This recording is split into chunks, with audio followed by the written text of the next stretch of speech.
Yo,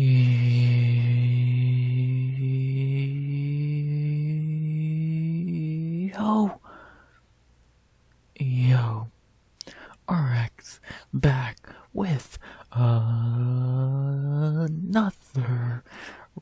retrospective. Still getting used to saying that. Another retrospective, and this time it's another Contender Series retrospective, but not from a year ago. This time we're going all the way back to the beginning, back in July of 2017, and we're going to talk about Season 1 of the Contender Series, because I don't know what else to do retrospective for at this point. So, yeah, I think this is a good one to do. I think this is a fun one. Yeah, Contender Series, and I love doing Contender Series retrospectives. I think they're, like, I know I've only done a few, but I think these are more enjoyable than the tough ones, which I'll probably be doing another one of those next week. Maybe the next 2 weeks will be tough. And, yeah, it's another week, another retrospective. This is the oldest retrospective we've done now, and I'm excited. This is a fun one. I know a lot of people probably know about like what happened in Contender Series Season 1 by now. It's still interesting to look back. I actually watched all the fights, so I have seen all of these fights. I'll give my little opinion on all of them, and yeah, so that's a fun little idea. Look back, talk about who got a contract, who we see in the future. What happened to the people who got a contract, and best fighters, worst fighters to get signed, snubbed fighters, what have you. And, yeah, this is like a basic idea that's been done a few times, but something I want to do. I don't know what else to do retrospective for, so let's fucking do it.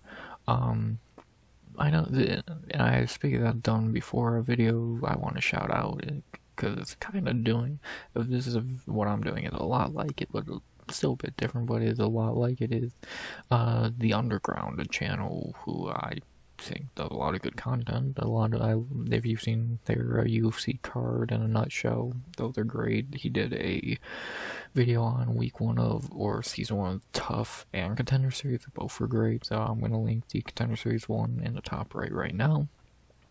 Go check that out. Great video. He talked about all the contract winners. I'm gonna talk about those, but also a lot of, again, who got snubbed, we'll talk about fights that didn't get contracts, so not doing the same thing as him, but I'm a lot like it. So again, go check him out. Great channel, and yeah, really enjoy his stuff. So yeah, but I'm doing something different. If I was doing if the best idea I could think of is something someone's already done, I wouldn't do it. So this is my take on it, my opinions, which I'm very opinionated, you know me. So yeah, go check him out. And yeah, it's weird doing content outside of breakdowns and recaps. I don't have to shout people out doing that because everyone does those, but something like this is a little more different. But yeah, this is my version of it. I'm excited to do it, so let's do it, man. Not very much else to say. These retrospective intros are always weird because it's really kind of a weird thing to get into. I just get into it. The final thing I'll say before I do is, as always, normal YouTube bullshit, of course. That being, please like, comment, and subscribe. 200 subs goal by the end of 2025. And unless I'm going to say something, which I don't believe I am, I think we can get into this. I talked in the intro about what we're doing. Shout out the video. I'm doing something very much like normal YouTube bullshit, which always good to do. 11 away from 200. Let's hit that shit, baby. Hopefully. And yeah, let's do this. Not very much to say. We got only 8 weeks to talk about, because Contender Series is only 8 weeks for, I think, the first 3 or 4 seasons, so that's weird to see, and it was in July and not fucking August, so a month early there, but it was still a very good season. I went back and watched it over time, but let's talk about it, shall we? Beginning with week 1, of course, where it all began, and again, what I'll do is say a fight. If it's had something important with it, I'll talk about that. If not, we'll just move on, give my quick thoughts on it, as we will begin with our first fight in Contender Series history. that being Joby Sanchez versus Manny Velasquez. Not a whole lot very remarkable here, or memorable about this first fight, outside of it being the first fight in Contender Series history. There's not really much to say here. It's not a good fight, honestly. Joby didn't get a contract, at least here. I think he comes back this season and gets a contract, so we'll talk about him when we get to there. And Manny, obviously, I don't think we ever hear from him again, from what I remember, so... yeah, not sadly, unlike even the first UFC fight with Legendary, the first tough fight was even pretty good. And that for the first ever Contender Series fight is kind of a dud, not very good. We'll talk about Joby when he gets a contract later in the season. Not a great way to start. But then it got pretty decent with our first finish in Contender Series history, at least submission-wise. In our second fight, Charles Byrd versus Jamie Pickett, two guys we know very well for being in the UFC and not being very good. I'll talk about Charles Byrd more, another guy who gets a contract later in the season, so I'll hold off on talking about him. But he did look good here, got the win, got called back. The main reason he didn't get a contract here is the fight was kind of boring, and Pickett was a short-nosed replacement for Justin Jones, I guess another former UFC guy. So, and it was so short-nosed they didn't get his picture in the goddamn poster. So, that's how short-nosed it was, but obviously we do know Jamie Pickett does eventually make it to the UFC. Talked about him many times, picking against him in the UFC. He does get back on Contender Series, actually a few times. This is his first shot, and then he goes back in 2019 and loses, but then in 2020, on his third attempt, he gets to win. And obviously eventually we'll recap that season, but yeah, he got the contract, and then had a dog shit UFC career of a 2-7 run. Yeah, he's shit. What else can I say? The first... I guess the loser in Contender Series history who did end up getting a contract. But yeah, he fucking sucks. Charles Byrd we'll talk about later when he gets signed in the season. But yeah, he looked good here, but not even his best performance of the season. But for the first finish ever in Contender Series history, and at least submission wise, pretty fucking good. Pretty fucking good. Better than the first fight. Cool arm triangle choke. Can't complain. Fine. Then we had the first contract in Contender Series history, and the first hyped guy in Contender Series history.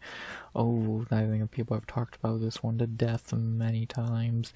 And then our third fight of the first ever episode, we had our first contract and first hyped fighter in Contender Series history, Boston Salmon versus Ricky Torcios. Another fight between future UFC guys, one who did get signed and one who got signed much later. Yeah, Boston Salmon, the first failed Contender Series prospect, I guess, if you want to call him that.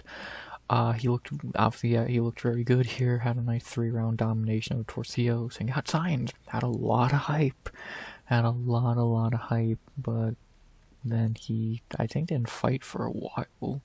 He didn't make his debut. He got signed on July 13th, and then didn't make his debut till April 13th, 2019, my birthday, where he got finished in 25 seconds, and then in October he got finished again by Randy. So he lost to Taha and Randy Costa, not the greatest losses in the world, but fine.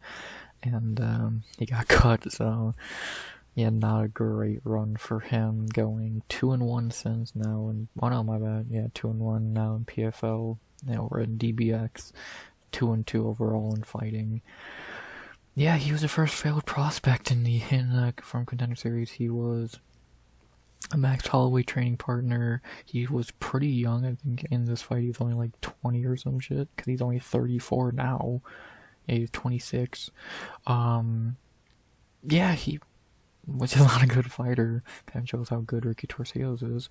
Yeah, the first hyped up guy to come off Contender Series to get sparked out twice and cut. Not a great look. UFC had hype for him, but clearly didn't pan out. And yeah, at least he'll go down in infamy for being the first failed Contender Series guy. If that's something good to go down for, at least he will be remembered. And yeah, he's just not good. Complete flop for the first ever Contender Series signing. Not very good. Not very good at all. But we will talk about the loser of this fight as well, Ricky Torcios, who we do eventually see in the UFC. Another guy who eventually made it to the UFC after some time, kind of like Jamie Pickett. I think Torcio's had a little bit more successful of a career than Pickett, but that's not saying much. Obviously, Torcio's after this take goes on regional scene for a couple years, ends up on The Ultimate Fighter, somehow wins, and then since winning, he's won 1-3 in the UFC. So yeah, not very good. I can't really say I'm shocked. Like I said, if Boston Salmon schooled you, I don't think you really have got much better. He's still young, and I believe he's still on the roster, but who knows how much longer. Crazy to see him, that he started here, but I guess you gotta start somewhere, and it wasn't a good start for him, and it really hasn't been good for him in general when it comes to UFC stuff, outside of winning tough, so yeah, so in hindsight, not a good fight here. Torcio's actually became a more successful fighter of the two, which is fucking shocking. But he just that's not saying a lot. They win. What's more of an accomplishment, winning tough or being the first hyped guy in Contender Series history to be a flop and going 0-2 and getting cut? So not very good.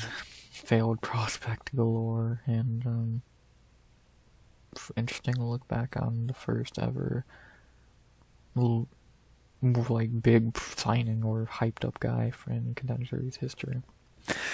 Then we had the co-main, I think our first snub of the season in terms of getting a contract. When I say that, I don't mean like, and just no hindsight used there, just for that performance on that night, should they have got a contract, and I would say yes for our co-main event winner here, but I guess eventually he did get signed, but he didn't get signed here.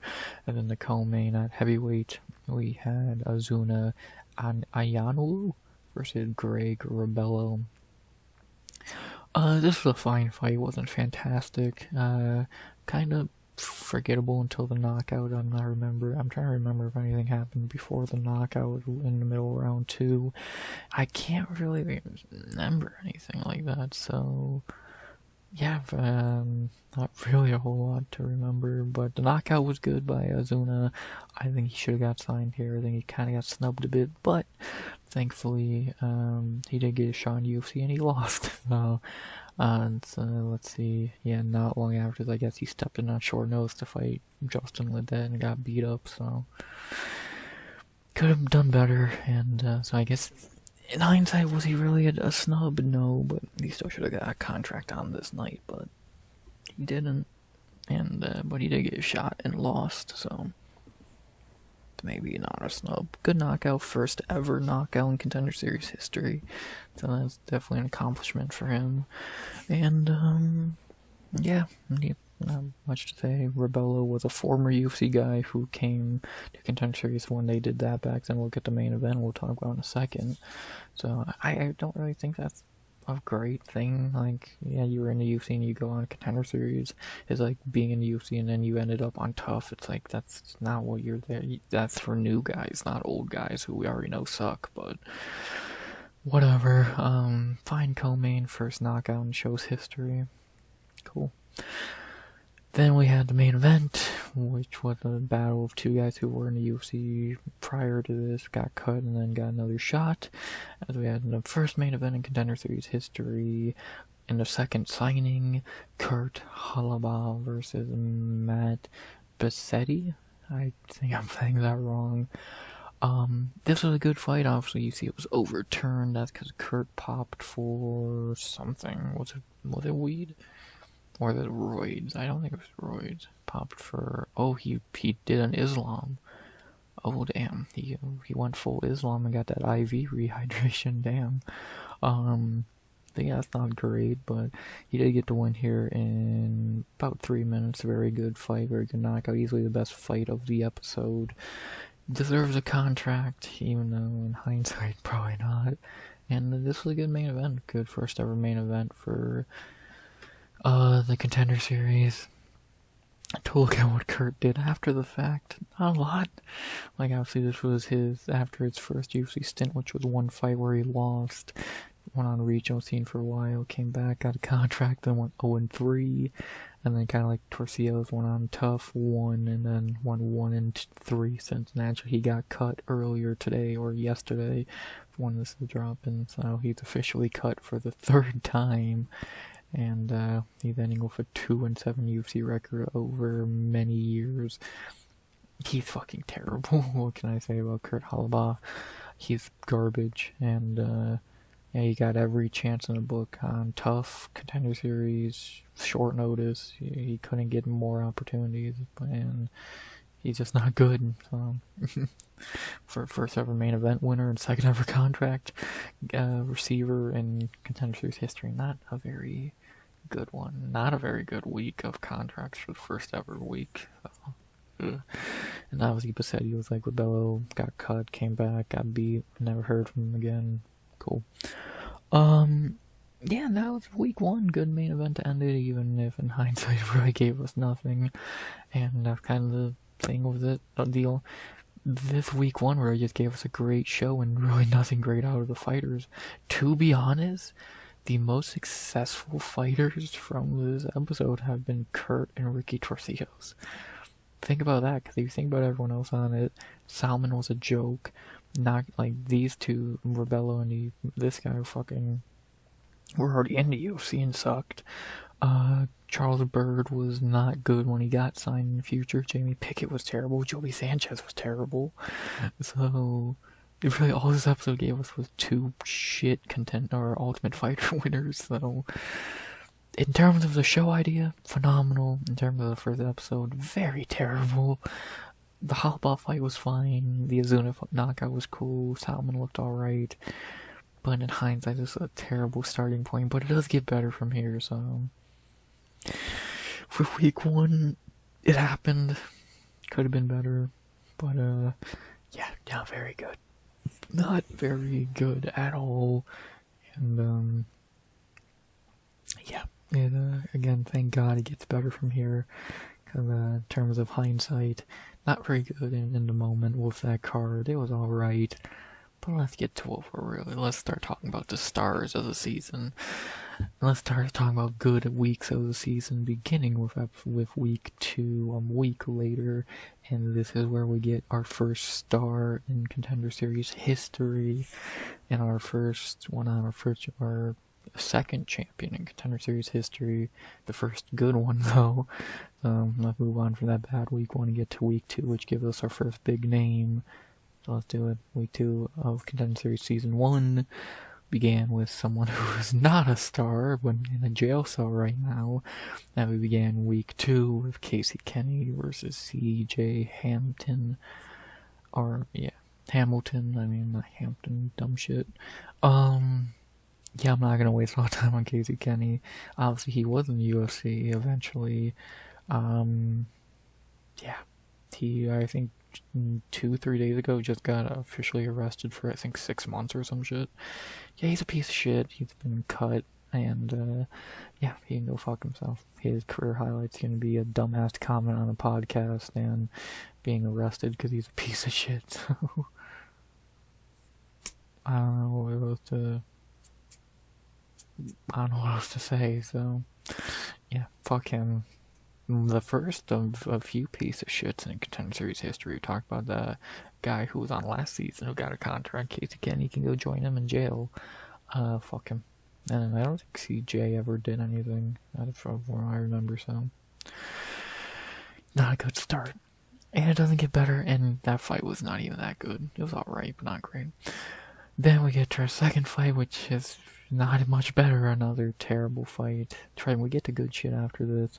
And in our second fight of week 2, we had another dud fight with no contract winners. But at least no terrible people. And we had Sydney Outlaw versus Michael Correa. Yeah, this fight is terrible. If I remember correctly, Outlaw kind of just laid on Correa for 3 rounds. Boring. Outlaw, actually, if you recognize Outlaw, that's because I believe he went to Bellator for a while. He's like a well-known, 5-3 in Bellator. So, he made a good career there. He fought AJ McKee. I didn't know that. No shocker, he got his ass beat by him. That's cool. That's cool. He lost a grappling match to Terrence McKinney. So yeah, the guy made a good career for himself outside of the UFC, but yeah, he never got that UFC shot because he's boring here, and yeah, had a terrible fight here. Correa didn't do anything from what I remember, so that I remember, so yeah, shit, what else can I say? Then we get to the good stuff on this card, beginning with the third fight of the main card. Not main card, third fight of the week card, whatever. Our first finish of the episode, and our first guy who should have got a contract, and I think the biggest snub of the season, that being in our third fight, Thai Lee versus Lazar Strojanovic. I believe I said that right. I think this is the biggest snub of the season, contract-wise. Thai looked good here, round one. I watched these a while ago. I can't remember everything perfectly, but I remember he looked alright. But then he got the big head kick and punches knockout in round two. He looked good, and especially if you want to use hindsight, yeah, the UFC really missed out on something here. Because after this, as of 2025, at 40 years old, he has a 14-4 record. And after this fight, and he was on tough as well. So after this, he went on to do, like, I don't love a Kevin Aguilar loss, but the dude went on to be pretty decent. After this fight, he went on to have a 1, 2, 3, 4, 5, 6, 7-3 record, which is not phenomenal, but he was a champion in one, and I think they really missed out on a guy who probably could have been alright in the UFC. I think he is the biggest snub of the season contract-wise, and I think the UFC really missed out here, and I think he got unlucky. If he wasn't on the episode with who's in the next fight, I think he would have got signed on any other week, but he just got unlucky. The UFC missed out on one here, and yeah, I don't know. Again, I would say the biggest snub of season one.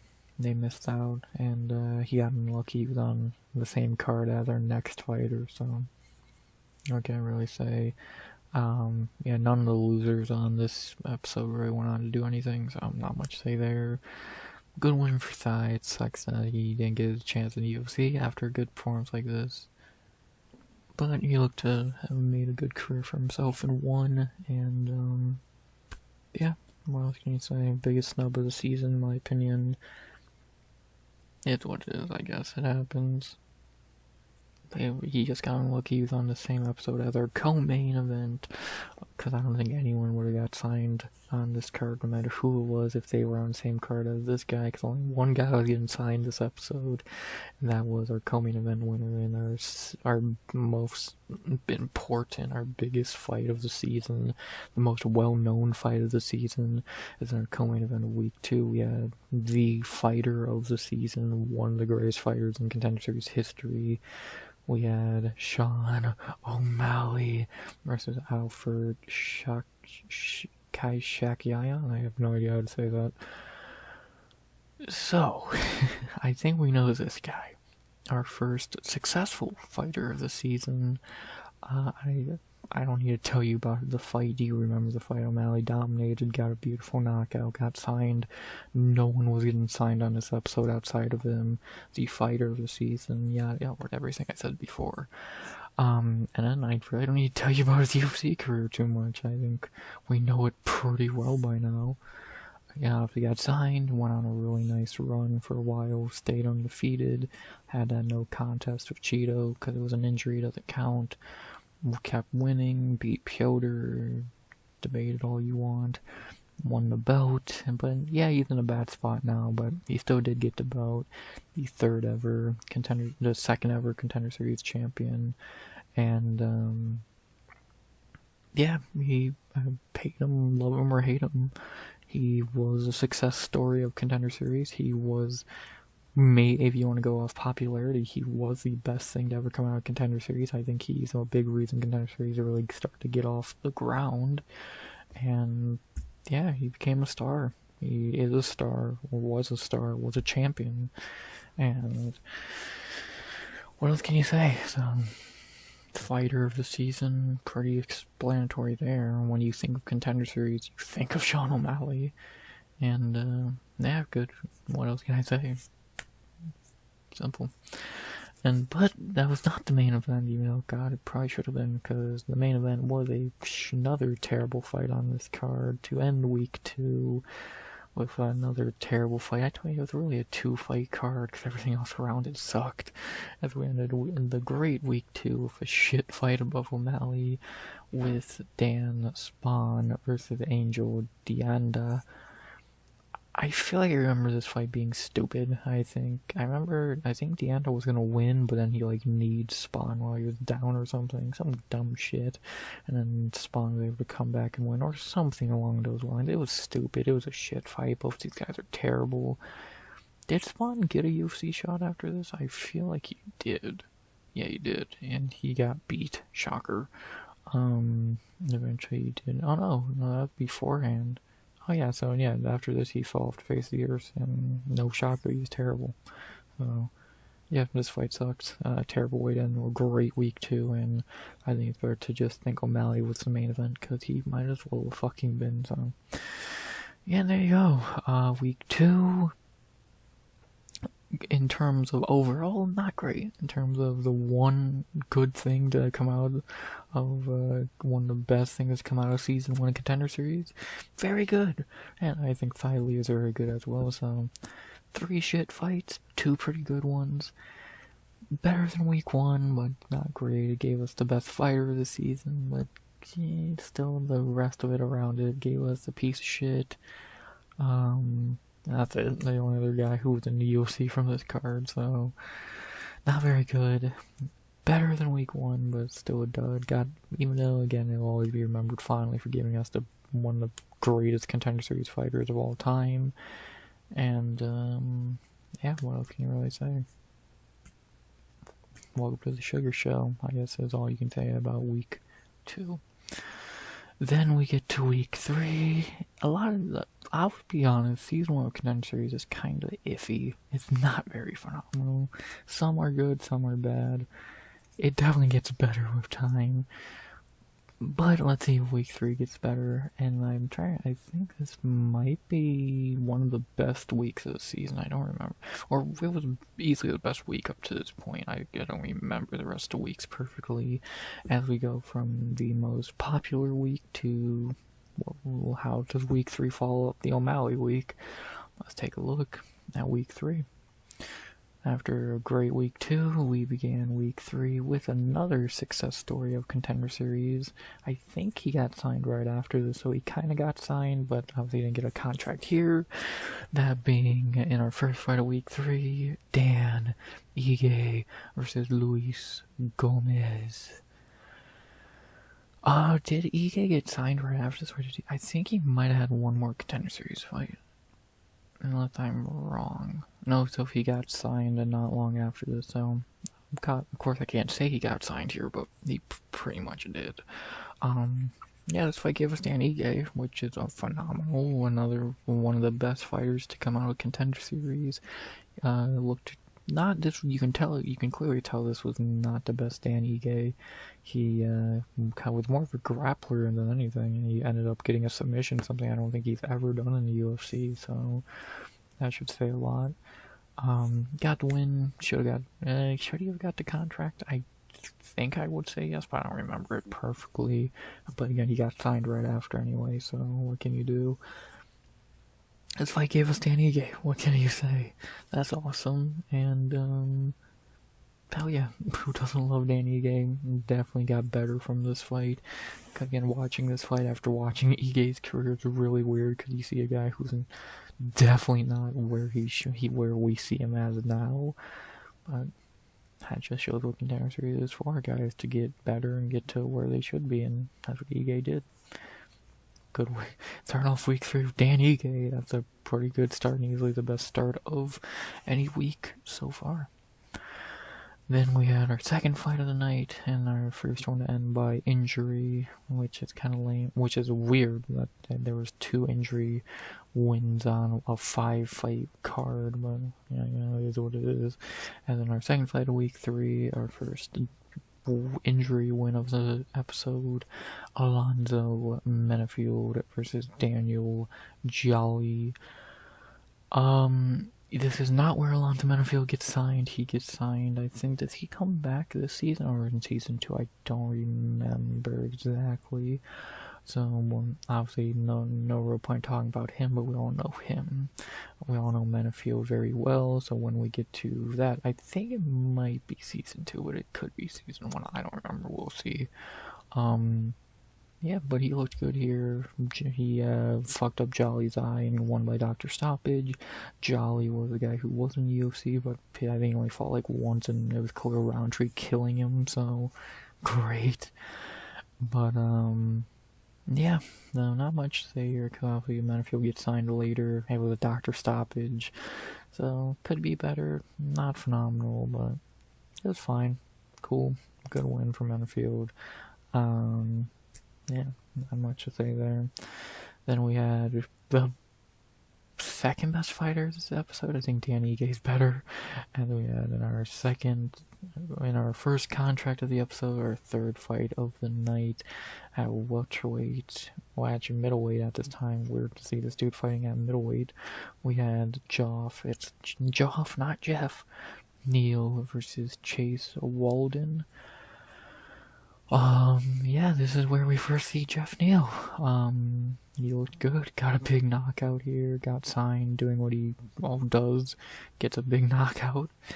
Yeah, cool. Again, we know how we all know the Jeff Neal story. Gets signed here, goes on to be a very decent fighter for a while. Went long winning streak, and then been a top welterweight for a while, with a current 8-5 UFC record at 35 years old.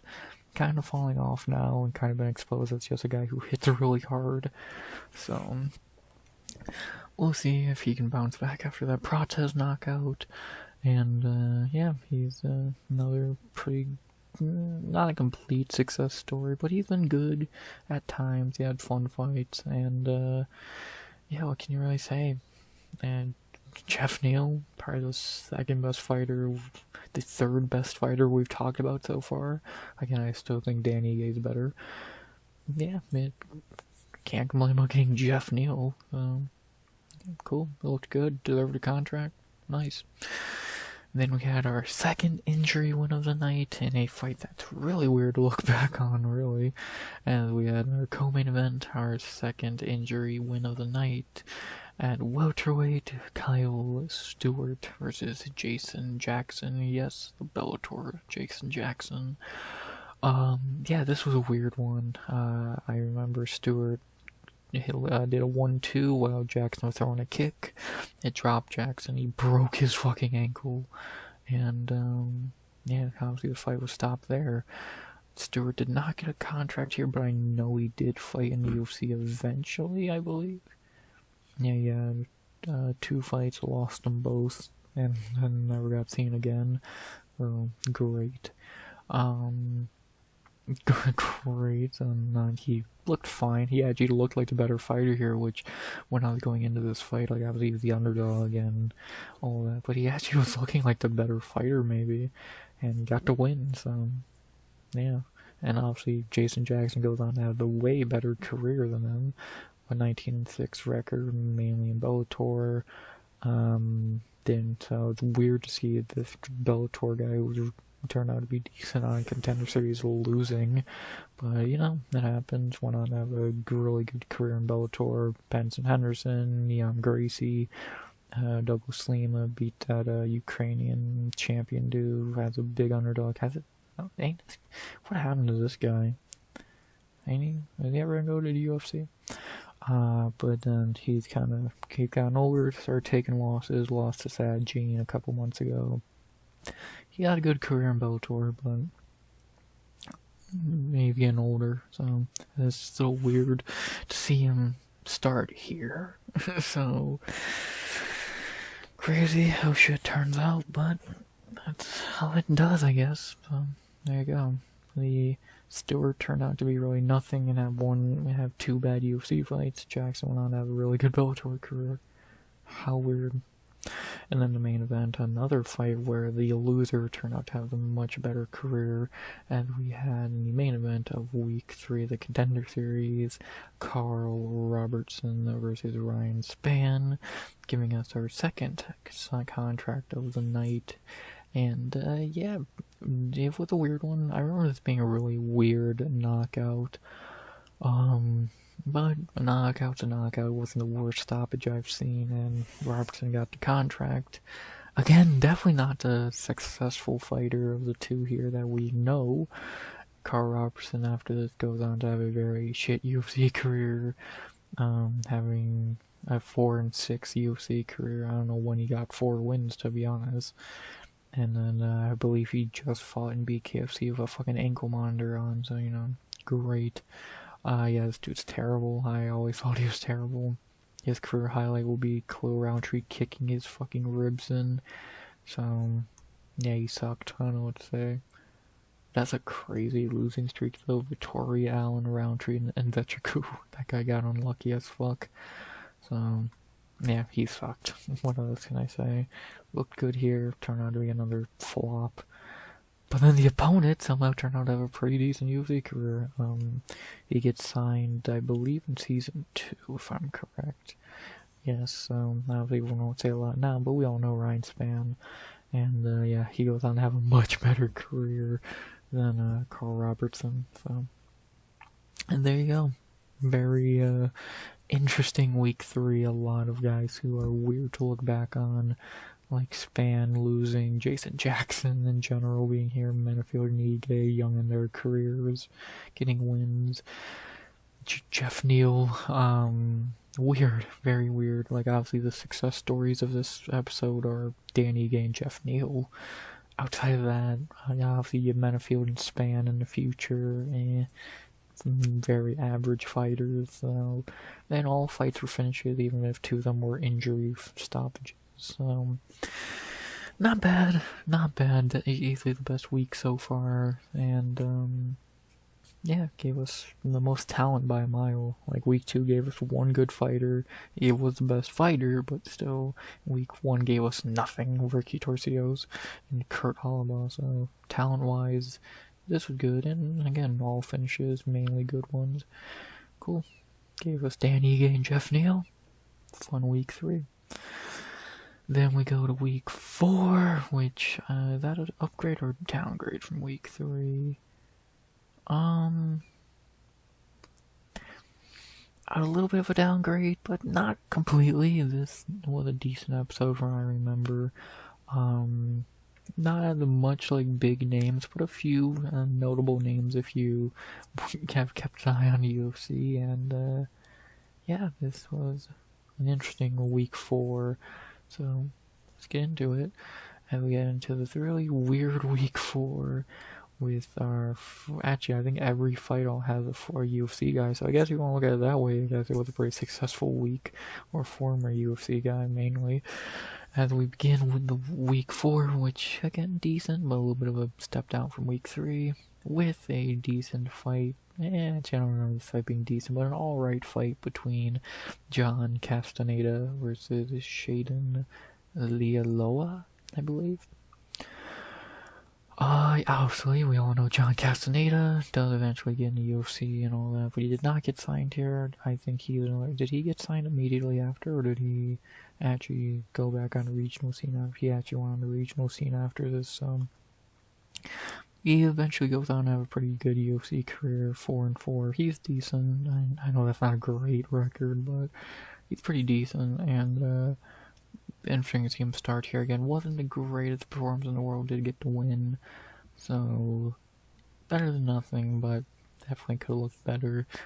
And but we do see the best of Castaneda in the future. Again, he does get to UFC and looks decent at times, shit at other times, and yeah, weird way to start week 3, to be honest.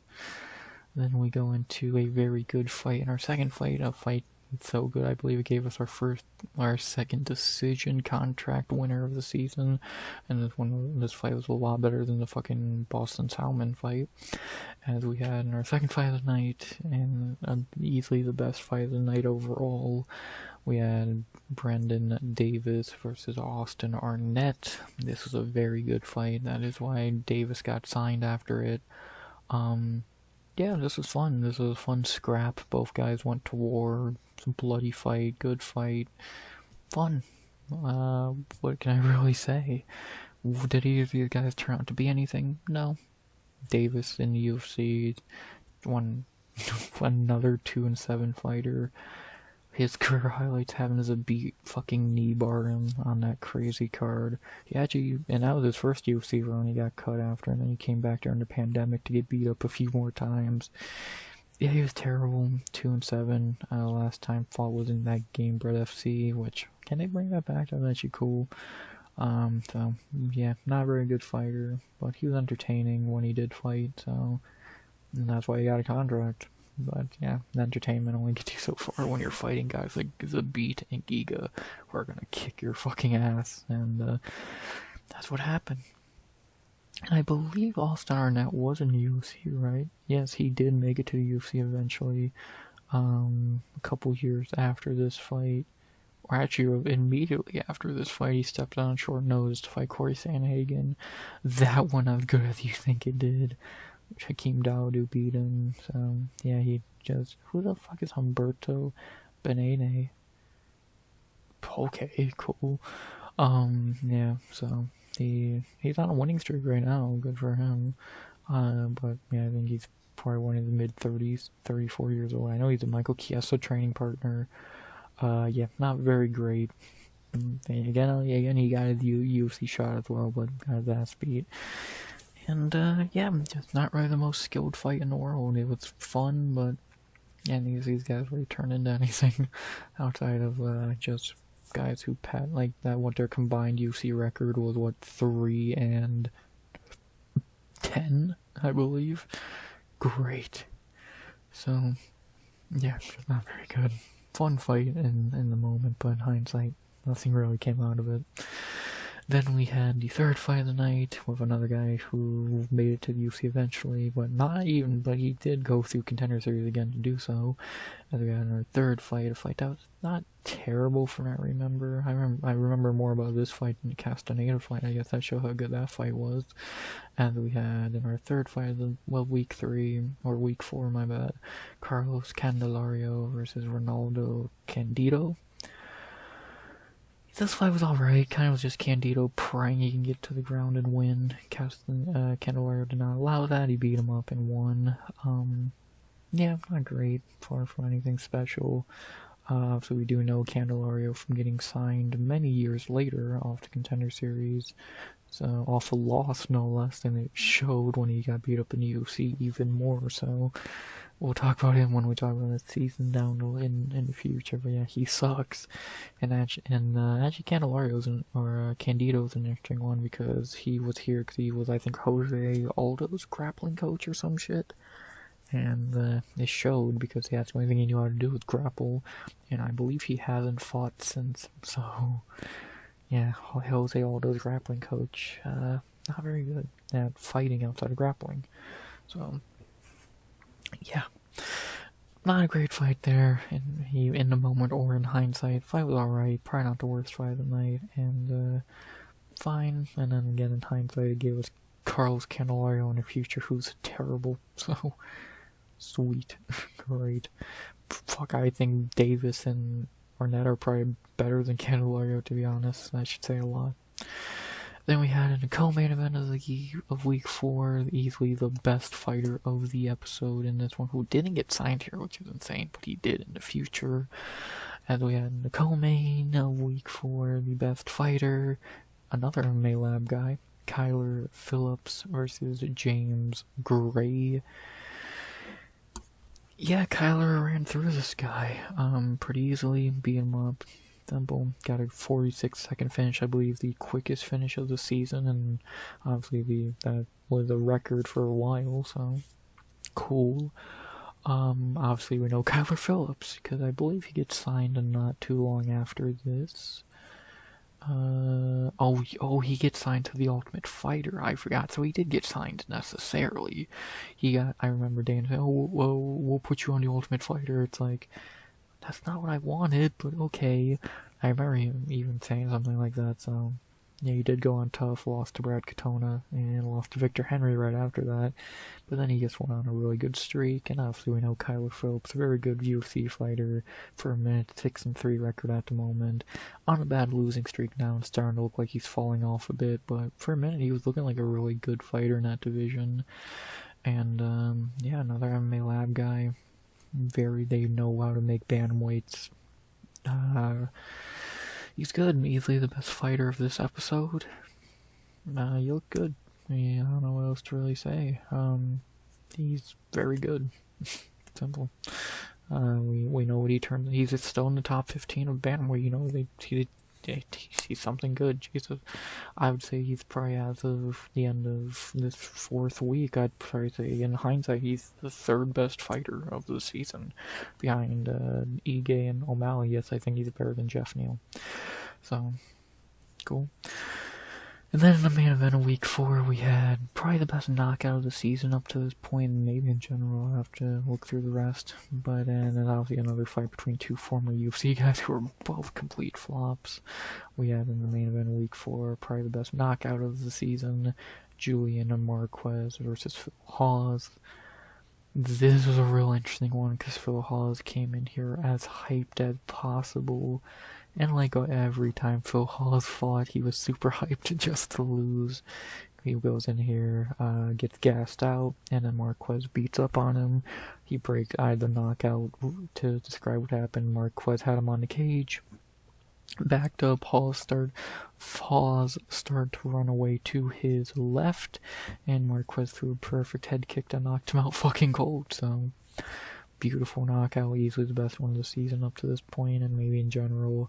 Of course, Marquez got signed, and yeah, not really much else to say there. For Marquez, obviously we know he goes on to be a very shit UFC fighter, having a 3-5 record once all said and done. Started off good with a win, but then lost. Got a couple wins and then lost. His career highlight will be the dumbass Miley Cyrus call-out joke after, I believe, the Maki Patola win. So, great. Dumbass.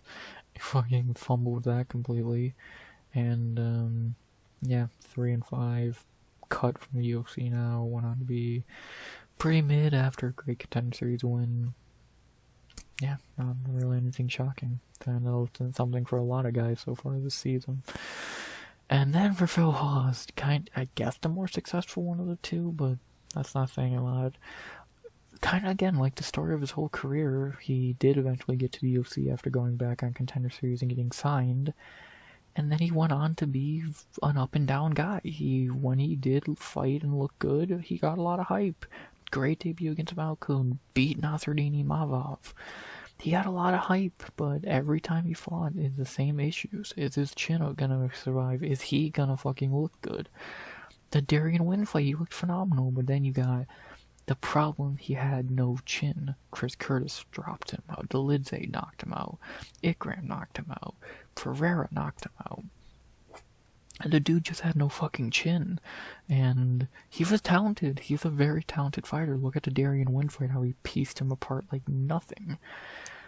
But he just had no chin, and if he got breathed on, he would lose. And now he's over doing DBX and still fucking losing. So I don't know what else to really say. In terms of hype, and in terms of he just...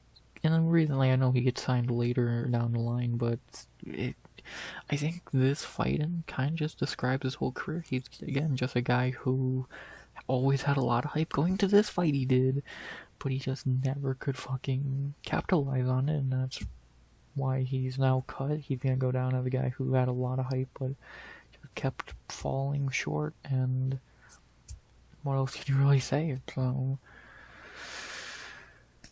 that's Phil Hall's story for you. And that's the story of week 4. Another kind of average week. Again, the best fighter with Kyler Phillips by a mile. After that, like, what? You get Marquez, Hawes, Davis, Arnett, all not very good. John Castaneda would probably be the second best fighter of this episode, which would say a lot. Not great. It happened. Not phenomenal. Again, got his Kyler Phillips, and that's about it. Fun knockout between Marquez and Hawes. But again, I think week 3 was still a bit better. It didn't have any bad fights like this one did. Yeah, it happened. Again, Kyler Phillips is your best fighter, which is not a bad thing, but you could do better. And, yeah, fine week 4. At the halfway point, we get to week 5. How are we already 50 minutes in? I'm really enjoying doing this. We get to week 5 at the halfway point, which is another alright episode. This episode actually gives us a good amount of decent names to talk about here, so let's talk about them. In that midway point of the season, see what happens in week 5. 50 minutes in, perfect. We begin week 5 with one of the worst fights of the season. Not gonna waste a lot of time here because nothing to say. As we began week 5 with Shelton Graves versus Everett Sims. 2 low-level can heavyweights had a sloppy, shitty fight. Nothing to say. Next. Then we had a guy we just saw fight on Saturday and lose, but the guy we saw fight on Saturday is much better than the version we saw here. And then the second fight of the night, we had a very well-known guy fight, as we had Ricky Simone versus Donovan Freelo, Khalil Roundtree's brother, I believe. Yeah, Simone did get a win here, but it was not a very impressive win or fight. Obviously, he didn't get signed here, but eventually he did get signed. And we know his career, we just talked about it during the weekend with him fighting, so yeah, not really much to say. Simone, very good fighter, didn't look great here, but he's still very green, and he got better over time, so not very much else to say there. He beat Khalil Roundtree's brother. How weird. Yeah, simple. Then we had the third fight of the card, another pretty well-known guy to get signed. Probably I think Simone's better than Perez, but you know, if you want to say the best fighter of this episode, I guess you can make a debate for it. That we had in the third fight of the episode of the week, Alex Perez versus Kevin Gray. Second week in a row of a guy named Gray who got smoked in round 1. And yes, fading to that, Perez smoked him around 1. Looked good. Guys locked him in an anaconda choke. Got the win, got the contract. And yeah, that got us Alex Perez in the UFC, one of the least active fighters humanly possible, because he always finds a way to pull out of every fight. So he did have a good start to his UFC career, a lot of wins, really only lost to Joe B. But after he got that title shot against Figueiredo, after that title fight, Perez really just became really inactive, barely fighting. Since that fight, he's had 4 actual fights, and let's see, 1, 2, 3, 4, 5, 6, 7, 8, 9, 10, 11 cancelled fights. He is booked to fight in a couple weeks, which is good. We'll see if he actually make it to a fight. He's fine. One of the most mid fighters to come off of the season. I guess if you want to start talking, I think he's the first fighter in Contender Series history to get a title shot, so that's cool.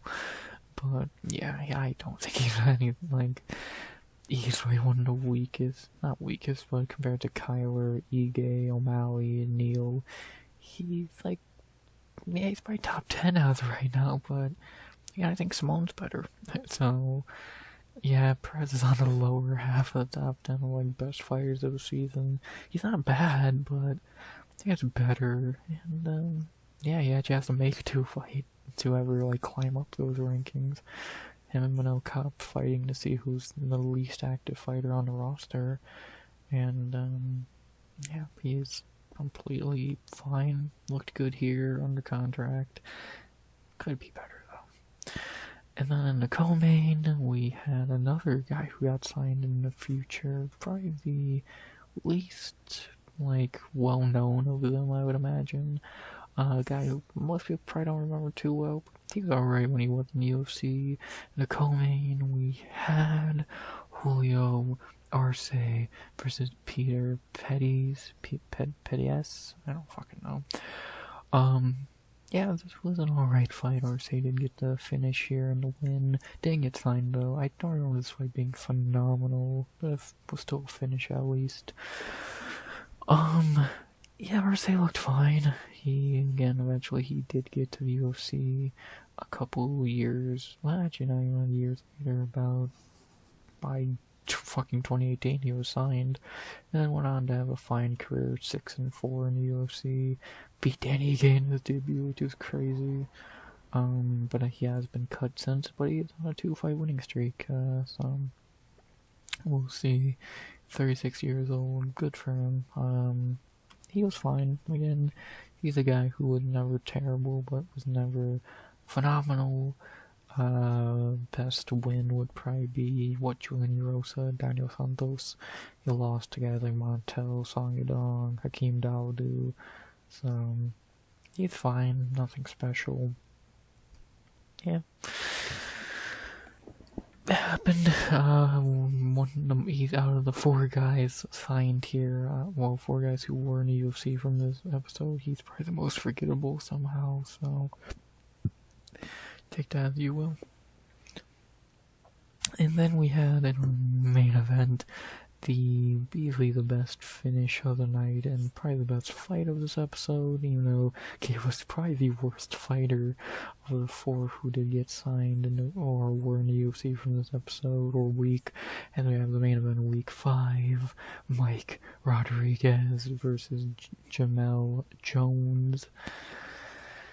Well, this is where we got slow Mike Rodriguez, who went on to do a whole lot of nothing in the UFC. Got a nice flying knee win here, very good finish, no doubt you were going to sign him. But, yeah, after getting signed, he went on to do a whole lot of nothing. Going 2-5 in UFC, career highlight, beating Marcin Prachnell. I actually remember watching that fight. But then he took a bunch of losses. Bullshit Ed Herman fight. Yeah, it happened. He was another light heavyweight on the roster for a couple years. He's now on the regional scene, getting a win back in 2022, which is cool. But, yeah, he was another guy on the light heavyweight roster, really. And, yeah, out of the 4 guys who did end up in the UFC from this week, he was easily the worst. They called him Slow Mike for a reason. He wasn't very good. And, yeah, good knockout here, but terrible fighter. And that was week 5. Again, another week where I was like, fine, we got a couple names from it, but was it really anything special? No. Do I still think week 3 is the best week so far? Probably. This did give us Simone, Arce, and Perez, which is cool.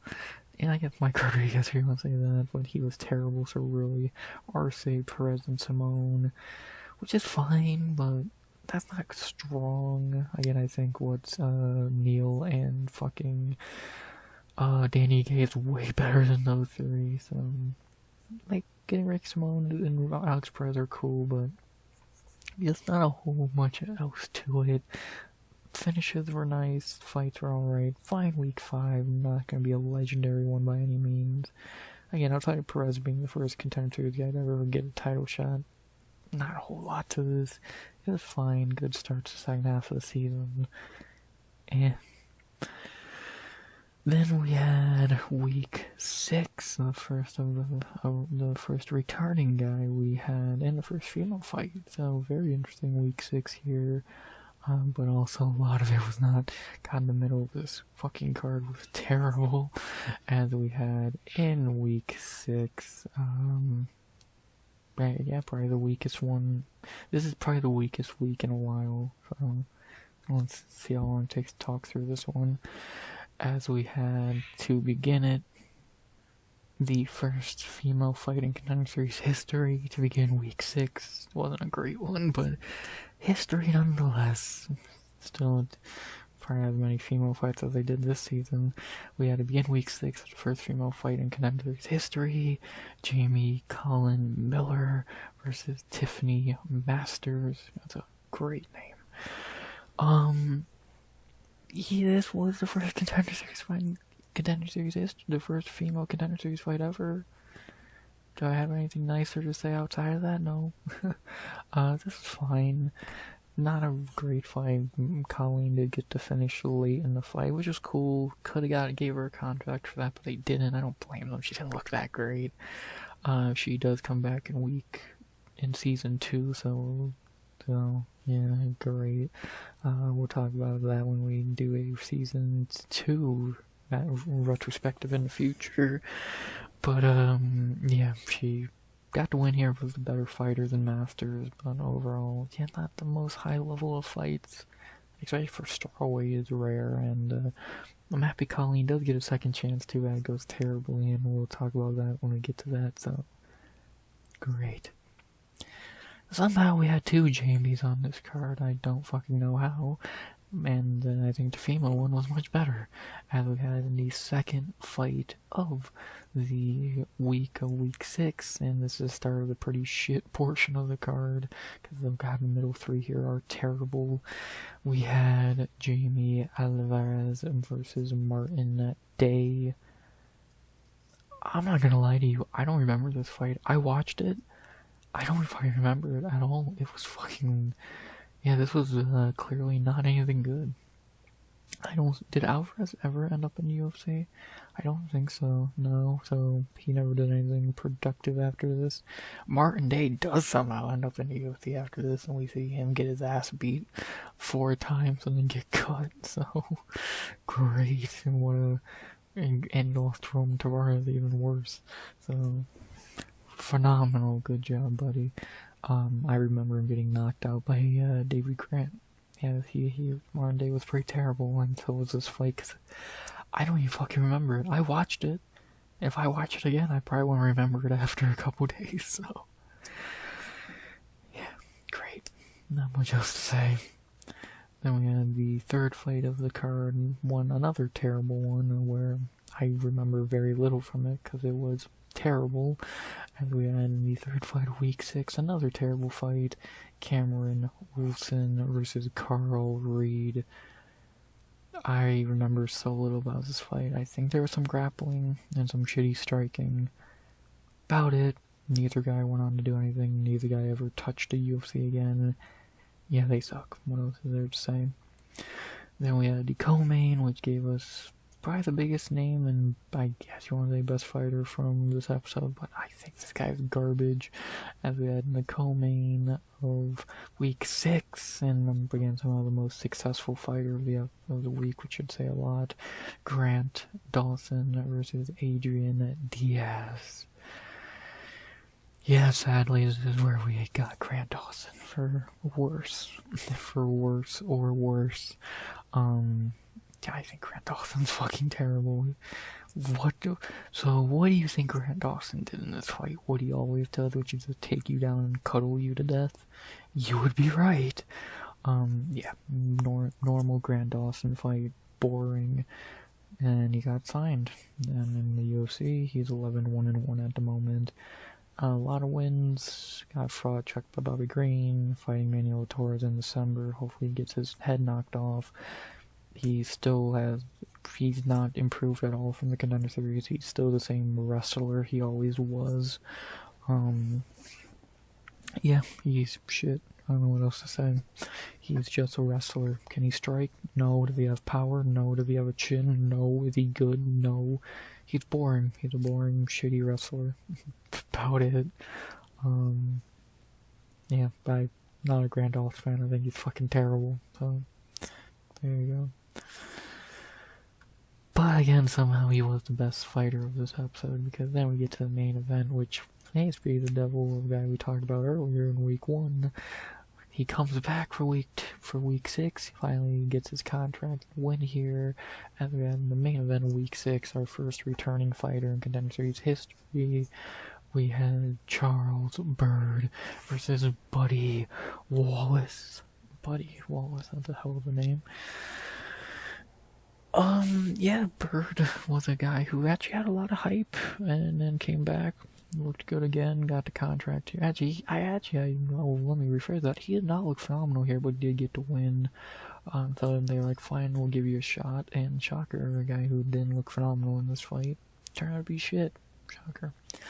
Did Buddy ever get in the UFC? I feel like he might have. No.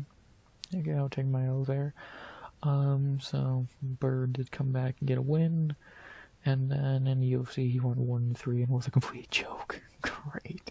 Great waste of time there, giving him 2 chances and he sucked in both of them. So, well, he looked fine against Pickett, but Pickett's fucking horrendous, and then he actually looked pretty mid here, got signed, and then was terrible. Shocker. Yeah, what another failed guy in Bird. Yeah, he looked good on Contender Series the first time, and then after that he stopped looking good. I thought he looked pretty average here. He got beat in the UFC. Great. Yeah, not much to say there. For the first returning guy in Contender Series history, he looked better the first time, and you probably should just sign him there, because he didn't look better the second time, and he got beat every time after that. Great. So yeah, that was week 6. You could easily make the case for it being the worst episode in terms of what we got in the future. Grant Dawson. Ooh, is he much better than Halaban Torcios? I would probably say not. And in terms of excitement, this is not a very strong week. I think there's a strong case to be made. This is the worst week of the season. I think over just the fights in general, I think week 1 was better. But I guess if you're going talent, I guess Grant Dawson's better than the week 1 talent. But not by fucking much, so. Yeah, bad week. It happens in Contender Series, and what can you really do? Let's hope week 7's better. Grant Dawson's your fucking star of the week. Ew. Then we move to week 7, which is not better. Actually, might be worse. God, it actually is worse. Jesus Christ. Yeah, again, season 1 of Contender Series is pretty bad. If you take off the rose-colored glasses and look past Sean O'Malley, yeah, there's not a lot of good. Let's just talk about week 7. God, this week fucking sucks as well. We'll begin with our first fight as always, and actually I think this is another time where a guy got snubbed of a contract, but he did come back and get a contract in the future, as we had in our first fight of week 7, our second to last week of the season, and yeah, another one that was pretty bad. We began with Jordan Espinosa versus Nick Urso. This was good. This was probably the best part of the fucking, yeah, I actually think this is probably the best part of the week. Espinosa looked good here, got a quick 83-second finish. I think he should have got signed here, but they didn't sign him. So, well, he did get signed in the future, and obviously he was in UFC, so we won't talk about him right now. But, yeah, he did finally get a contract in Season 2. I think he actually looked better here and should have got a contract here, but whatever. Yeah, so, Espinosa, probably the highlight of this fucking episode, which should say a lot. A guy who was not even that good. But, yeah, he did get a contract eventually, which is good, and we'll talk about him when we do a Season 2 retrospective in the future. Then we had the most forgettable fight of this episode, even though I guess it wasn't terrible, as we had in the second fight of Week 7, Mike Santiago versus Mark Chirico. I'm trying to remember this fight, Jesus Christ. I remember it being a fine knockout, nothing special. Santiago did not get signed here, but he does get in the UFC eventually. And goes 0-3 against The Beat and Danny Gay being his 2 notable losses. Unlucky, buddy. Unlucky. Yeah, this guy was not very good. But yeah, he got to win here to get a UFC shot not long after it. But yeah, he was not very good. And yeah, I barely remember this fight for a reason. So cool finish, I'm imagining. Good to see a finish, but yeah, I don't fucking remember it at all, to be honest. Then we have another week 1 returnee who did get a contract here and sucked in UFC after the fact.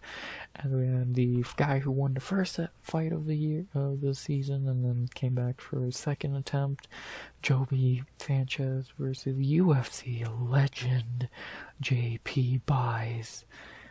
Wow. Yeah, of course, Joby Sanchez beat the shit out of JP Buys. I don't think anyone's shocked by that. JP Buys has never won a fight that anyone has ever watched, so shocker. Yeah, Joby beat up JP pretty easily. Not much to say there. I don't think anyone's shocked by that. And he got a contract again, just like Bird. He came back for second attempt. Unlike Bird, he looked better in the second attempt and got signed. But then he was another guy who sucked in UFC, who had a 1-4 record, and yeah, he was gone not long after. And actually he was a guy who had a few fights beforehand in UFC, came back, had 2 more UFC fights and lost. So great. He's terrible. What else am I really meant to say? He lost to Brand Royval. Yeah, another just like Bird, came back for second attempt, got his shot, and then proved, oh yeah, I suck. So, yeah, not a good season for guys returning after not getting a contract. So, Charles Bird and Joby Sanchez, what great stories to be told, and what shitty fighters to forget. And obviously JP Buys was on Contender Series in the future and got a contract. We all know JP anyway, but I won't talk about him right now. No need to. We'll talk about him in the future, and we'll talk about him plenty for good or bad reasons. Mainly bad. Yeah, poor JP. Never can win a fight. Then we had in the co-main of the week 7, a fight that I think is extremely overrated for how good they said it was, and then actually it was kind of we had in our co-main of week 7 a fight that was overrated as fuck. Benito Lopez versus Steven Peterson. Yeah, like, to see someone get a contract off a split decision, I was like, oh, this should be a good one. And then after the fight, they were saying, oh, what a great fight. I don't remember this being some great fight. I think the fucking Brendan Davis fight was better than this. Like, I don't remember this being some phenomenal fight. It was alright, but anything, like, contract-worthy or special? No. Like, I truly don't believe so. It was fine, but yeah, I think the Brendan Davis fight was better. I just think this was a fight. I wouldn't have given Benito a contract off of this win at all. So, and again, somehow the loser of this fight became the more successful of the two. So, how does all that work in the end, I guess? Talk about the winner, Benito, who eventually fought in the UFC after and sucked, ending with a 2-2 record by the time he got cut. Not very active. Fought 4 times between 2017 and 2022. His last fight was in 2022 against Mario Batista, where he came back after a long layoff and got smoked and got cut. Yeah, he sucked. What else is there to say? How shit is Vince Morales? Jesus fucking Christ. Yeah, what is there to really say? Benito was garbage. I don't even think he looked good on Contender Series. Shouldn't have got signed, and the fight was not even that good. Yeah, he sucked. Simple. But somehow, again, the loser of this fight became the more successful fighter, that being Steven Peterson, who did make it to the UFC eventually, I guess on short notice, and had a fine UFC career. 3-5, still better than Benito. Had some fun fights. I'll always remember that amazing Jelani Rosa fight from 2022. Maybe the fight of the year. You can make a debate for it. Had some fun knockouts like this one. Fought a good amount of names like Brendan Davis, Luis Pena, Alex Caceres, Hooper, Eros. Chase Hooper wins age pretty well.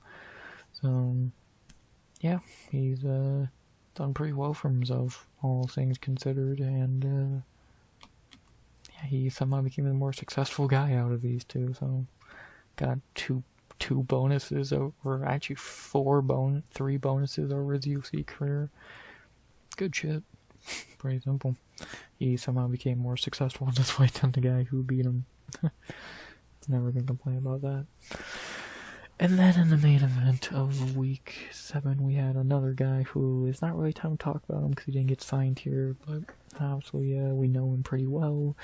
In the main event of week 7, a very terrible fight between a very green fighter, as we had in week 7, Kendi and Zechiku versus Anton Berzin.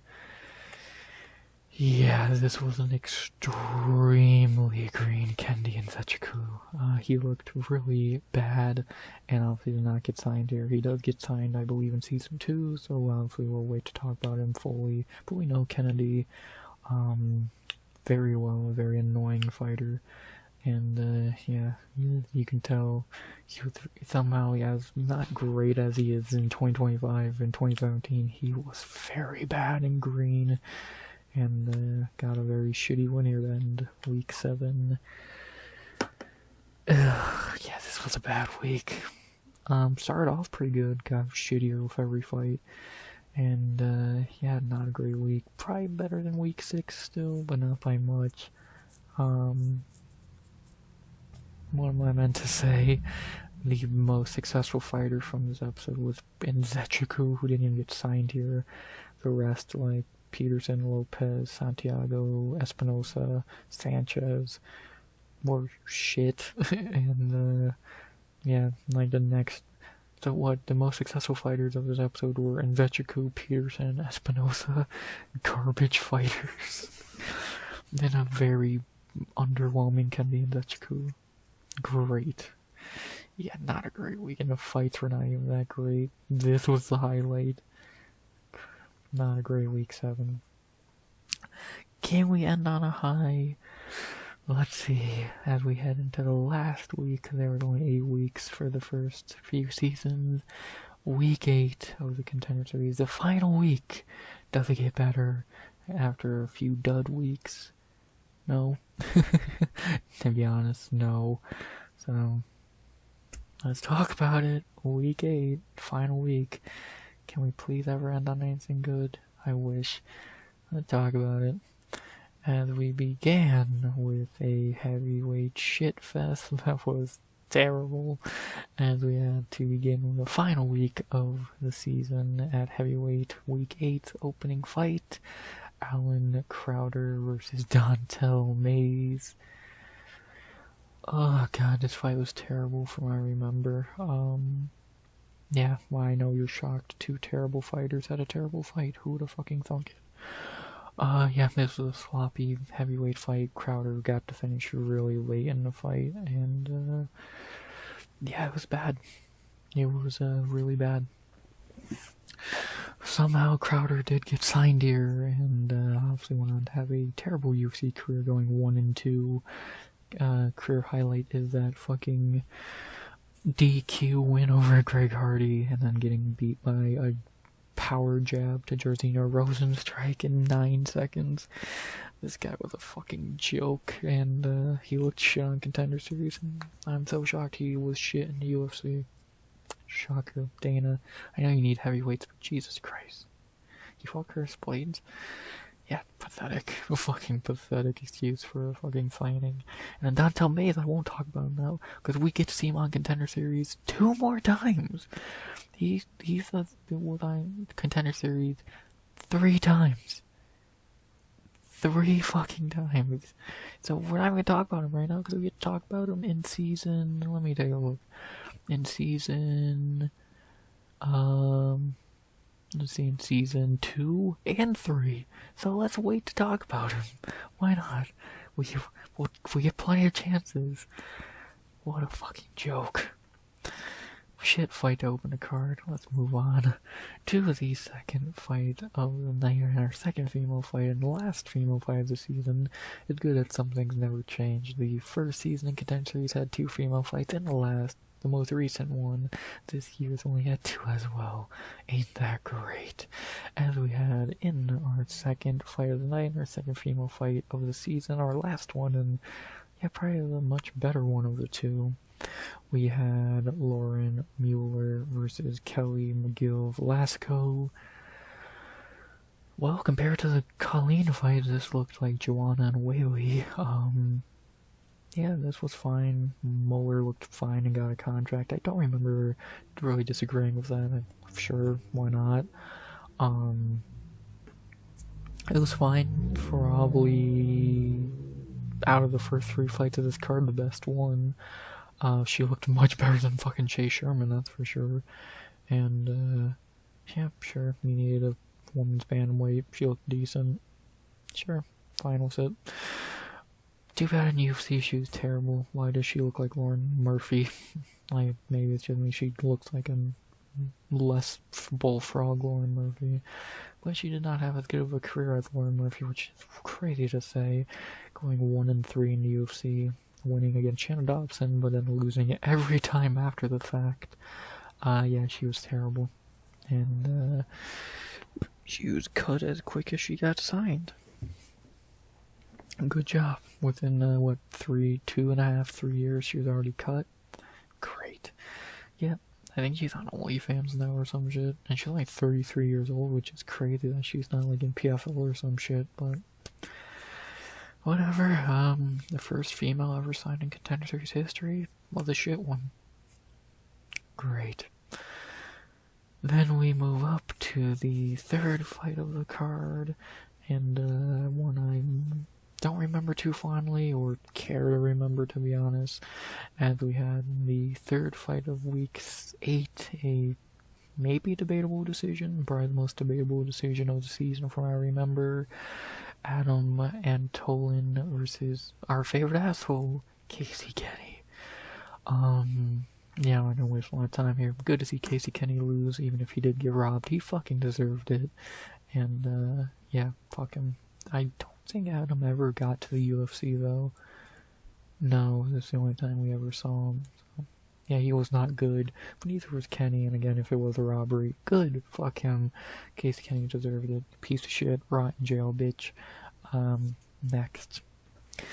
Then we had, in our co-main event of week 8, our second to last fight of the season, and probably someone who should have got signed over fucking Chase Sherman, but he did get a contract after a while.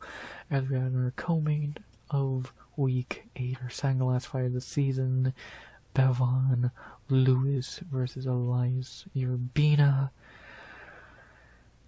This was an interesting one. Obviously, Lewis dominated Urbina and got the win. He did not get signed here, though, but he does in Season 2. I think maybe week 1 or 2 of Season 2 he gets signed, and he had a lot of hype, especially going in that second fight, so again, another guy we'll wait to talk about when we get to Season 2. But yeah, he looked good here. Got to win against, and yes, it is Gilbert Urbina's brother, so no shocker, he's terrible. That family's not known for talent. And, yeah, Lewis looked good here. Probably should have got signed, but, you know, what the fuck. Wait, let's bring him back in Season 2, and where he'll get signed and look good. So we'll talk about him there. Not very much to say. He was a shit fighter in the UFC, but we don't spoil it. We'll talk about that when we get to that, so yeah, not very much else to say. And then the main event of the evening, the final fight of Season 1 of the Contender Series. Someone I know some people might not even know was on Contender Series, but it is how he got to the UFC, as we had in our main event of Week 8, the final fight of Season 1 of Contender Series. Matt Frevola versus Luke Flores. So how many people actually know Matt Frevola came off Contender Series? Cause yeah, he did. And this is when he was a full-blown wrestler. He dominated Flores, the grappling, got arm triangle submission, got the win. Yeah, definitely a nod to Matt Frevola we know now of being a striker, but you know, he was a grappler at first, and again, who actually knew he was on Contender Series? Kind of some weird to think about, but Yeah, he was, and he got the win, got the contract here. In his wrestler phase, he looked fine, ended season 1 on a high. Not bad. And obviously we all know from that for probably in the top 10 most successful guys of this fucking season, with a 5-6-1 UFC record. He became a decent fan favorite, had some fun fights. It's not at first, he was kind of boring at first. Did get nice Pena and Turner wins, but then took some L's. But then he became a fun fan favorite for a while, had some fun fights. Obviously, we talked about his fight a couple weeks ago with Kyle Nelson. Probably should be his last fight in the UFC. Probably should get cut. Yeah, so Frola, one of the more successful guys of the season. But yeah, like in terms, like I would put Perez over him, Simone over him. Like I don't think maybe Frola was ranked at one point, but not for long. And yeah, again, fucking 5 and 6 record doesn't look great, but again, he became a fun fan favorite for a while, and he's cool. I don't know, like he's always a likable guy, fun fighter. Maybe he gets one more fight in the UFC.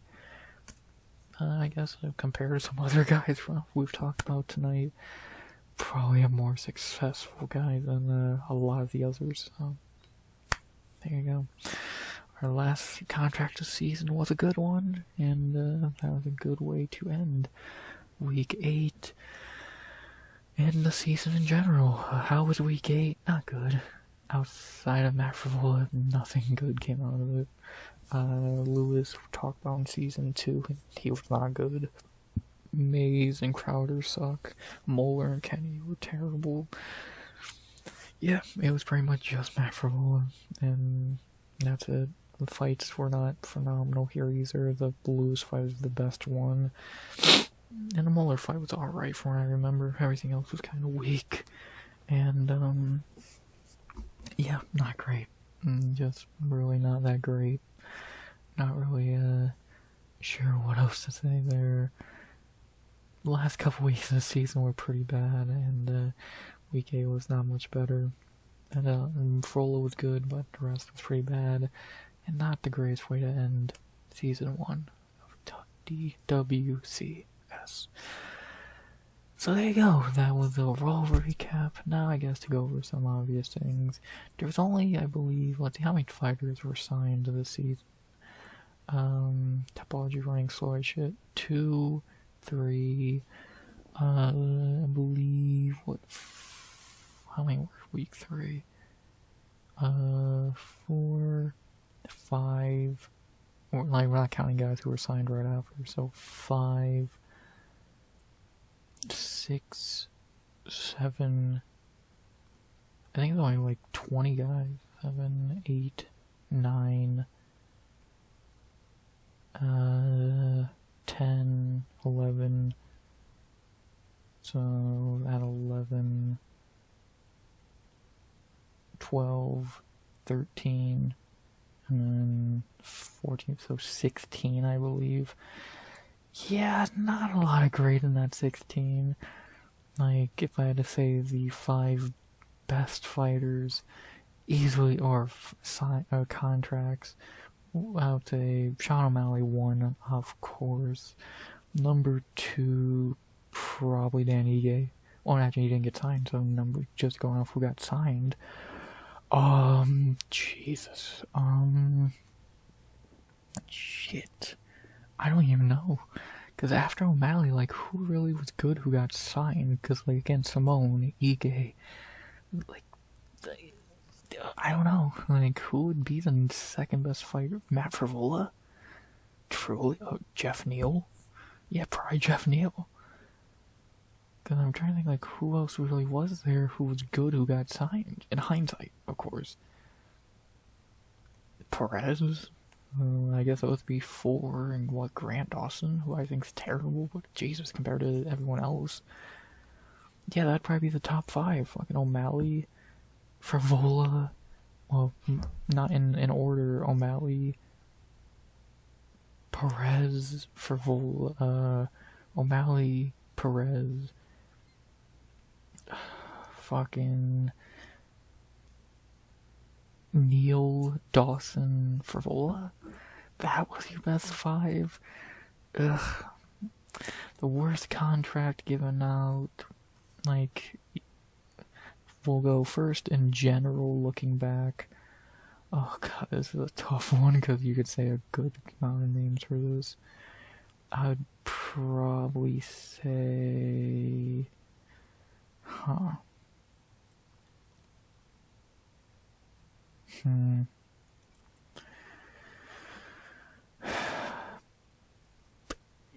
Joby Sanchez, maybe? Benito Lopez. Oh, it would have to be Alan Crowder, right? Yeah, no, it would have to be Alan Crowder. He was easily the worst. And then the least deserved, probably Alan Crowder again was the least deserved signed fighter even at that time. So, yeah, there you go, Alan Crowder. You are number 1 in something. It's the worst. So, the biggest snub of the season, I'm not going to count guys like Samoa and Ige, who, you know, when go off their performance on that night, and especially a little bit of looking into the future. Again, I still say it's Thiley. I don't know how this guy didn't get signed on this night, and again, looking back, probably a little bit of a regret. Dude deserved to get signed. Just got unlucky. And then obviously the best fighter in hindsight who didn't get signed, but obviously turned out to be good. Danny Ige, number 1, Ricky Simone, number 2, and then you got a bunch of other guys. So, and then even in the loser category, you got that as well. Again, yeah, even if, as much as he sucks, Ricky Torcios did win tough.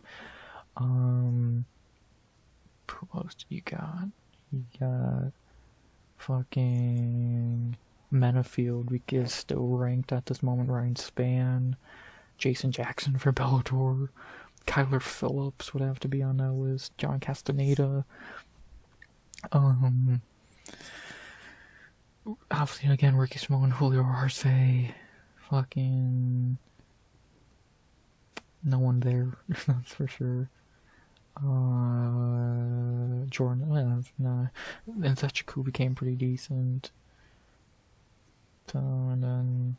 So I'd probably say the best fighters who didn't get signed, but obviously looking back would be Ige, Simone, and Phillips would probably be the big 3, I would say, who got snubbed the worst. Well, not the worst, but just in hindsight, yeah, you should have signed them, and we see why.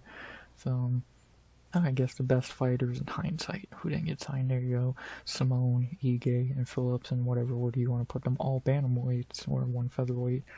Shocker. I guess really the second to last, well, I guess one of the last things is what was the best and worst week of the season. Best week, I'd probably say between week 3 and 2. 2 because of the moments, 3 because it all finishes. Worst week, probably would have to go to week 7. Because again, when Grant Dawson is like or week 6, I mean, I would probably say week 6. That was just not a very good week. It was terrible. So I'd probably say week 6 was the worst week. 3 was probably the best overall. All finishes, very fun. Oh yeah, I'll go with that. Best finish, like best highlight, it would be either between Julian Marquez or Sean O'Malley. I think Marquez's knockout was better, but O'Malley's was obviously bigger. And then I think what else they're talking about. There were no robberies this season. Fight of the season, I might say Brendan Davis. I think that was a lot better than the Benito Lopez fight. And yeah, this was a fun season because it was the first one, but overall it gave us very little. Again, Sean O'Malley, of course, the fighter of the season. I think that's very self-explanatory. Again, he became the most successful. But again, if you want to look at it in as a whole, O'Malley, Simone, Ige, Frivola, and Zechiku, Spann, Menafield, Neil, Kyler Phillips. Well, they gave us some good talent, either on getting signed on there or in the future. Of course, it was a success because it led to what Contender Series is now, that's being an amazing, our favorite thing every year. And it was a good starting point. It was not gonna be perfect from the start. Season 2 is much better, but for season 1, what it is, how special it is, how legendary it is, 8 years, about to be 9 years later by the time, season 9 starts next year. Yeah, it was special, it was good. I enjoyed it. For what it was, we should thank it, and again, gave us some good fighters, some bad ones, and some ones in between, a lot of failed prospects like your Boston Salmons, and your Charles Birds, and your fucking couple other Phil Hawes. So, yeah, it was what it was for a starting point. It was fun, and how we got Contender Series to where it is today, so cool. And hope you all enjoyed this. Hope you enjoyed this very long retrospective of the season. It was fine. Would I say you should go back and rewatch anything from the season? Not really. I mean, the O'Malley fight, if you haven't seen it, the Marquez knockout was good.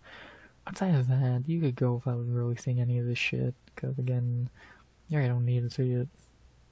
Like, there's no, like, holy shit moment. And again, you've probably seen them already. Those are the top 2 things that come to mind. There's no amazing fight. There's no, like, outside of those 2, no knockouts already. No, like, again, O'Malley was the best prospect, and we saw how that turned out in the end. And of course, he won the belt. So, yeah, for it was what I say you need to go back and watch it. No, I do it because I fucking love the sport. But would I rewatch the season again? Fuck no. Not a fucking chance. So, yeah. I'd rewatch a few moments, but yeah, a lot of these fights were duds, and in hindsight, what did we really get out of it? A good amount of fighters, but yeah, Sean O'Malley, Ricky Simone, Matt Froehlich, Kyra Phillips, etc., etc. Yeah, there's a lot stronger seasons. Take out O'Malley, and this is probably the worst Contender Series season of all time in terms of what we got in hindsight. So no offense to guys like Ige and Simone, but like, come on now, taking out it's the O'Malley season. Let's be honest. That's what, and I'm not saying I'm an O'Malley fan. It's just honest. Without O'Malley, who knows if this show would have really got as big as it did. And B, what would season 1 be remembered as outside of being just the first season? So, there you go. Not really a whole lot left to say there. And again, I hope y'all enjoyed this little long little retrospective. Again, if you want a shorter version, I got that The Underground video linked in the top right. Check it out. Very good. Better than mine and shorter than mine, so go check it out. And I hope you enjoyed this. So, I'm not really sure what else to say. I feel like I have something else to say, but I don't fucking know it. Hope you all enjoyed this. I know you all like these retrospectives. Here's another one. I think the longest one. And hope you liked it. So, there you go. For the next retrospective we do will probably be the season 1 of The Ultimate Fighter. The next few will probably be The Ultimate Fighter, to be honest. Season 1, 2, and 3 I've watched. I'm in the middle of season 2 of Contender Series, so. And eventually we'll do the early UFCs, even though those have been done to death. We can still talk about them a little bit, so. Yeah. So yeah, next week more than likely will be Tough Season 1, another thing that's been done to death by people, but I'll still talk about it a little bit, and there you go. So, not really a whole lot left to say. I've talked for almost an hour and 40 minutes. This was fun though, I enjoyed it, I hope you all did as well, and tell me what you thought. So, Season 1 Contender Series, fun to look back on. And we had to get to where we are with the show somehow, so we had to start somewhere, and we did, and it started fine enough. We can thank Sean O'Malley for most of the praise of season 1, and that's why we love Contender Series. We'll always love it, and eventually I'll do a season 2 retrospective, which is much better so far than season 1. So there you go. Not very much else to say. I'm tired of talking. I hope you all enjoyed the rest of retrospective. And, unless I'm going to say something which I don't believe I am, obviously the breakdown and recap for UC 322 will be out normal time as always, Friday and Sunday. I'll be live Tuesday, Wednesday, Friday, Saturday, and Sunday. Shorts whenever I do them. And again, on next week's retrospective, The Ultimate Fighter Season 1. Another thing that's been done to fucking death, but does it hurt to fucking have my take on it? I don't think so. So there you go. Not very much else to say. And with that being said, I hope you enjoyed the video. Please like, comment, subscribe, turn subs goal by the end of 2025. And unless I'm going to say something which I don't believe I am, because I've talked for almost an hour and 40 minutes, I'm tired of talking and looking at extended series for a couple minutes. I say, as always, RX